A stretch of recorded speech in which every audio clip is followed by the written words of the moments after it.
Imagine your own mother-in-law sending a group of strangers to corner your teenage daughter in the middle of a busy market, berating her for being unchristian just because she refuses to spend time with grandparents who tried to ruin your family. That was my reality. And what happened next? Let's just say they got a wake-up call they'll never forget. If you've ever been underestimated, disrespected, or hurt by someone who thought they could get away with it, hit that like button, subscribe, and get ready for a story of justice served and revenge that's strangely satisfying. My name is Jessica Miller. I am 46. I am a mother of 2 daughters, Sophia, who is 15 and sharp as a tack, and Emma, who is 17 and still soft around the edges. They are both incredible, brave and fragile at once. They are also the reason that I now have scars I keep beneath my sleeves, scars you can't always see. Scars that came from people who are supposed to protect us. My ex-husband David Miller cheated on me for years. I don't tell that truth like a weapon. I tell it like a scar because the damage it did to my girls was invisible and relentless. He left behind 2 boys with the woman he ran off with. Boys who aren't to blame, but whose existence complicated everything. He died in an accident last year. That loss was raw and strange. Grief doesn't come with neat morality. It comes messy, tangled with anger and relief and unanswered questions. When he died, his parents Robert and Eleanor Miller, now in their late 70s, saw something they'd always wanted, an opportunity. They tried to move into our house. They tried to take custody of my daughters. They told anyone who would listen that I was unfit, unstable, and cruel. They told the boys I abandoned them. They painted themselves as saints. There should have been a chapter of comfort for my daughters. Instead, it turned into a campaign of erasure. My daughters found out about the affair on their own. One stupid accidental discovery led to a collapse. The girls saw text messages, photos, the kinds of messages that belong only to strangers, not to someone who used to tuck you in at night. We spent months in therapist offices. There were bullet journals and anxiety trackers and breathing exercises. There were nights when my eldest would sit with her knees pulled to her chest and say, "Was I not enough?" As if you could divide a life into measurable parts and come back with an answer. When your family is under public attack, the worst part isn't the lies themselves. It's the way people accept them. The church we'd attended for years, the same building where we'd celebrated baptisms and birthdays, where the pastor knew my youngest favorite hymn, suddenly felt like a battlefield. And it was Emma's birthday week. Her party was a few weeks away. We were doing a small family thing because of school and therapy schedules, so I let Emma have a little freedom. Go to the market, I said. Spend $20, buy some chocolates, come home by noon. The market is our weekend ritual. Brass lamps, the smell of roasted nuts, stalls of pashmina scarves and street food steam. For Emma, it had been a place of small joys. The stall that always gave extra candy, the little boy who sold balloons. I told her not to take the long route, text me if she changed plans, and don't talk to strangers. An hour passed. Then another. My phone buzzed with bills and the toothache reminder for Sophia. My stomach gave me that flat, cold feeling that says something is wrong. I called Emma. Her number went to voicemail. I tried again. Still nothing. My chest tightened. I left work early. I started towards the market before I even thought. By the time Sophia and I arrived, I could already hear the scene before I could see it. A cluster of voices, high and sharp like birds with broken wings. I pushed forward and found Emma at the center, small among a circle of women whose words were knives. There were 6 of them, middle-aged, old-fashioned coats, scarves knotted under their chins, faces I recognized from church, warm smiles on Sunday, gossip hungry when the lights were off. They were shouting at Emma for refusing to spend time with her grandparents. How can you be so unchristian? One woman screamed. Another said, "You're a selfish little thing. Your grandmother raised 17 children. That girl owes that family respect." Emma's face was wet. She clutched the plastic bag of sweets I'd bought her earlier and looked at me like a rescue. Her shoulders were tight. She told me later that the women called her unnatural for not wanting to be around her half-brothers, boys who, by that point, had been a source of stress and jealousy, but whose existence did not erase her pain. She had told them calmly that the boys were fine and she was trying to be a sister, but she refused to be the sacrificial lamb for people who'd hurt her. I pushed my way in. I put myself between Emma and them, like you put a hand between your sleeping child and a bad dream. Back off, I said. Leave her alone? You are teaching your children to be disobedient, one of the women said, her lips thin with righteous rage. Are a poor example. You were never a good Christian wife. Words like that land in a certain way when you're the target. They don't bruise your body. They bruise your history. They reach into the parts of you that still ask for permission to exist. But something snapped in me that day. Maybe the anger had been building since the affair. Maybe it was the tiredness of being the family's punching bag. Maybe it was the sight of Emma small and wide-eyed. Whatever it was, I lost in a way that felt like coming back to life. I pushed another woman aside and said the words I had rehearsed in 1,000 angry, sleepless minutes in the shower. You think this is Christian? Bullying a teenage girl for protecting herself and her siblings. Shame on all of you. The market manager, a man with a clipboard and 1,000 rules, told us to leave. He tried to defuse it with a practiced, sorry smile. The women followed us to the car like vultures circling prey. Their voices a background hum of righteous condemnation. When I slammed the car door, Emma ran into my arms and sobbed. Sophia, my eldest, always the sensible one, paid for the rest of Emma's purchases and helped her into the seat. We drove away with my hands on the wheel so tightly I could feel the tremor. I promised my daughters we would do something. The words were an oath and a strategy at once. That night, after tucking the girls in and listening to the slow, steady rise and fall of their breathing, I messaged someone I trusted in the church. Not the pastor. I couldn't trust the institution anymore, but a member we'd known for years. Quiet people know a lot. He texted back with something I did not expect. My ex-mother-in-law had posted a sprawling, dramatic story to the church Facebook group, the "Oh Why Our Family is Broken," and I'm the Saint version. It was long, full of capital letters and plaintive appeals, a play performed for sympathetic audience members. According to her post, my daughters and I were heartless villains. We were leaving her homeless and penniless, deserting the poor grandsons and destroying the family name. One paragraph read like a declaration. She will have them no longer, her son raised by a cold woman, and now the daughters who are turning their hearts away. The post played fast and loose with facts. It said I had never once supported the boys. It accused me of inventing the affair from jealousy. My stomach turned like a fist. A few of the women from the market had shared that post with comments, pity emojis, prayers, the little "I'm so sorry" messages that in their hands felt like a spear. One woman wrote, "We need to rally around her. She has nobody." Someone else wrote, "Prayers for the boys. Poor little things." The church Facebook group became a hive. People took sides.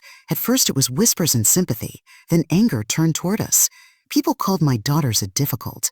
One woman messaged Sophia's school, pretending to be a concerned neighbor.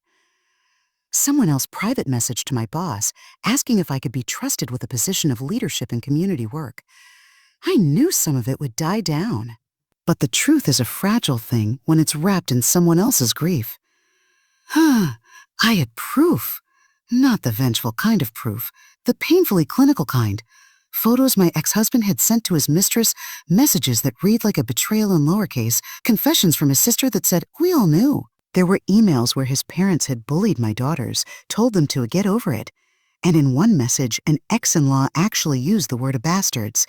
I decided to turn the tables. I know what you're thinking. Expose them publicly, post the photos, drag them online. But there's a nuance. I didn't want the internet's chaotic hammer.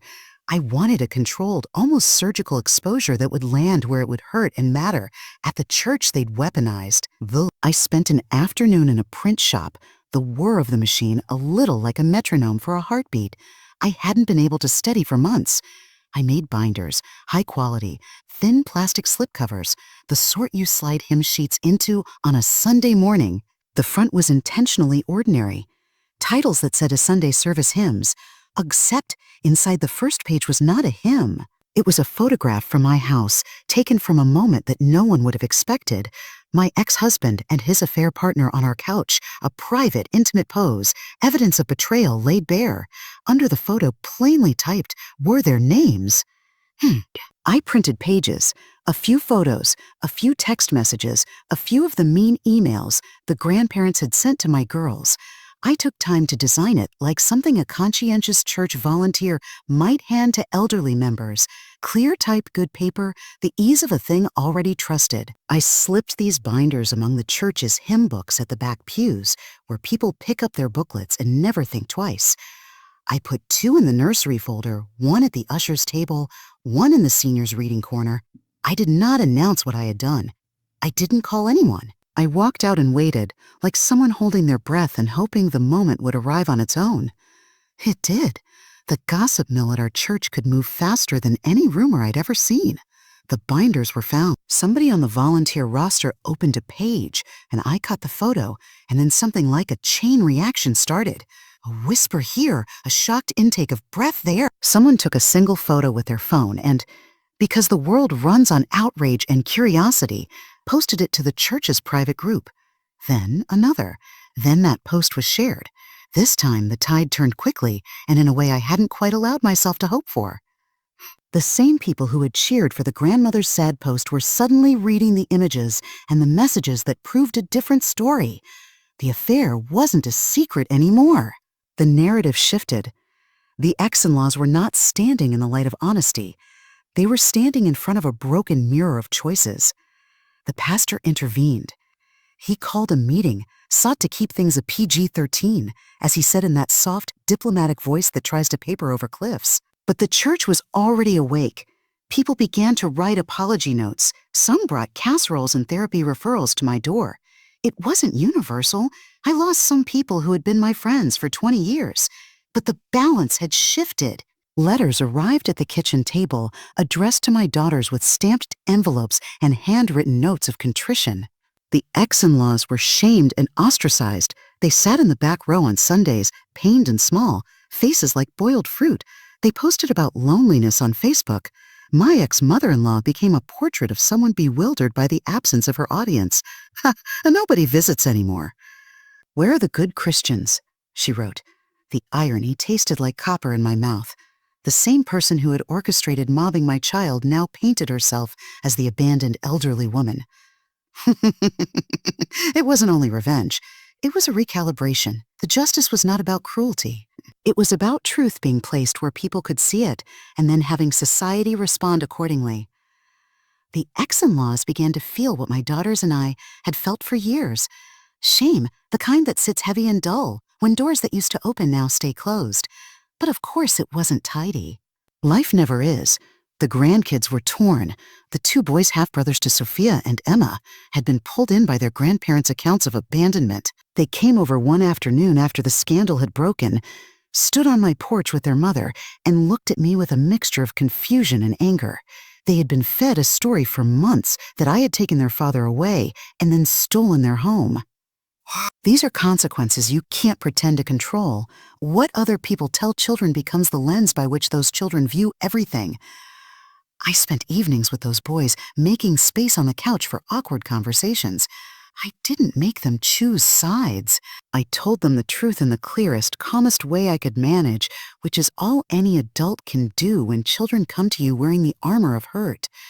They listened, some nights receptive, other nights shut down. One of the boys, shy, 12, with fists clenched in his pockets, said to me, "If your dad left, why don't you hate him?" He had inherited punishment in a dozen tiny ways. I told him, because people are more complicated than being only good or only bad. There was a cost to the revenge. For weeks I lay awake thinking about escalation. What if they sued? What if the pastor decided to exclude us? The legalities nagged at me. Libel, defamation. But the binder contained things that were true. That made a difference. Truth is often the best defense. And yet the hardest twist didn't come from any of that. It came from someone I never suspected. One of the 6 women who attacked Emma in the market. Her name was Margaret. Small, neat, always with a cardigan, and a presence that suggested she'd spent her life in service to others. At the market she had been loudest, angriest, the one who pushed Emma and called her unchristian. Later that week, alone, she sent me a note. It started, "I am sorry. She asked to meet. I almost didn't go, but I did." Margaret sat with her hands folded like someone practicing penance. She smelled faintly of lavender and old books. For an hour she told me things I had never imagined would come out of anyone who had previously hurled such words. She had lost a son to drugs years ago. She had seen my ex-husband at the time buying contraband for his secret life. She had been angry about the selfishness of youth and had, in her loneliness, adopted my ex-in-law's version of events. When I asked why she had been so vicious, she began to cry, something thin and trembling like a bird. "This is what wrong grief does," she said. "It asked for a target. It will believe the best story about itself because it can't stand to be wrong." She confessed that she'd been manipulated. She had thought she was protecting the church's image. She said she regretted it and she wanted to help fix it. People are strange and complicated. Margaret's confession reminded me that cruelty often wears the face of hurt. She started a small petition within the church asking for a formal apology to my daughters and for the church council to adopt better safeguarding policies for families in crisis. She gathered signatures. It was a small, neat act of repair, and it felt frankly like balm. There were other side characters. Ethan, the young pastor's assistant, who'd always been too scared to stand up for anything controversial, but who started a support group for teens after the scandal. Tumor. Lila, a teenager who had once been Emma's friend but had drifted toward the grandmother's camp, later returned to Emma's side after reading the binders and said publicly she was ashamed of how she judged. And Pastor Henry himself, who admitted to being too slow, too concerned about maintaining appearances rather than protecting the vulnerable. He called me. He sounded small and human. He didn't offer excuses, only a wish to do better. I wasn't immune to guilt. There is a measure of revenge that is delicious and another that is corrosive. I'd wanted to protect my daughters, to put back together what had been broken, but somewhere along the way I had found a pleasure in seeing justice land. I had to be careful I didn't enjoy it as cruelty. When the ex-in-laws moved away from the church and finally out of our lives, I felt relief and a thud of sorrow. I think every act of justice carries with it a small funeral for parts of yourself that needed to die. We had victories. We also had setbacks. My eldest, Sophia, dropped a scholarship interview the week of everything breaking because she couldn't pull it together. My youngest had nights when she screamed in her sleep. The therapy bills piled up. There were nights I sat in the car after dropping the girls at school and cried until I was empty. That grief is part of the ledger. It counts. 6 months later, there was another turn that I did not plan. An anonymous woman reached out to the church council with documents suggesting that my ex-mother-in-law had been involved in an elder fraud ring years ago, small embezzlements from a local charity. The council investigated. It turned out that some of the grandchildren's money had been diverted for cosmetic renovations and vacations. The discovery wasn't dramatic. There was no single indictment, no court scene. But there were uncomfortable conversations, and in the end, a public reprimand and a pledge for restitution. The grandmothers were forced to reckon with a different kind of exposure, not just moral shame, but actual consequences. I didn't push for this. I did not leak it. It found me like weather. Somebody found account statements in the church basement and read the handwriting. I realized then the shape my revenge had taken. I had not engineered every strand. I had placed truth where it could grow in life, in its messy, unpredictable manner. Did the rest. A year after the market, Emma and I walked back into a different market. The sun was a thin gold. She was holding a small bag of sweets and wore a scarf that flashed cobalt when the sun caught it. Oh, we were both quieter now in different ways. We had learned to build new rituals, a Wednesday movie night, a Sunday walk before church. We stopped attending the big services and took up a small community meditation group instead. The girls had more friends who understood messy realities. The half-brothers came around occasionally. There was no fairy tale reconciliation. There was simply the painstaking work of building a life that holds more than one story. Revenge had landed, but the lesson that lingered, and the one I tell anyone who will listen, is that revenge, when practiced as truth told in the right place at the right time, can be restorative. It can be the necessary clearing of underbrush so new shoots can grow. But it is a dangerous pleasure if you let it harden into vengeance. I kept strict boundaries for myself. I never sought to humiliate. I wanted to expose the lie, not to watch someone burn. After the church fallout, there was a moment I still replay in my head. My ex-mother-in-law sent my daughters a card one Christmas. The envelope was slightly thick, the handwriting hesitant. Inside was a short note. I am sorry for your loss. She had not asked for forgiveness. She had offered something smaller and less performative. My girls read it, and then, quietly, as if deciding something between themselves, tore it into small pieces and used it to light a candle. They never told me if that was an act of cruelty or closure. Maybe both. The final twist I didn't expect came 2 years down the road. At my daughter's graduation, a small ceremony at a neighborhood school, a woman stood up in the crowd and called my daughters by name.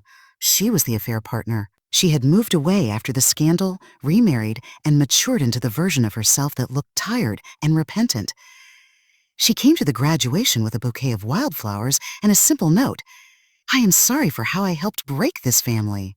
Sophia took the bouquet and then, in front of everyone, gave it to Emma. Emma smiled a small sun-worn smile, and for a moment the room felt like a place that could hold all of our histories. I think the real revenge, if you want to call it that, was this. We kept living. We kept loving. We kept finding ways to be generous in the face of cruelty.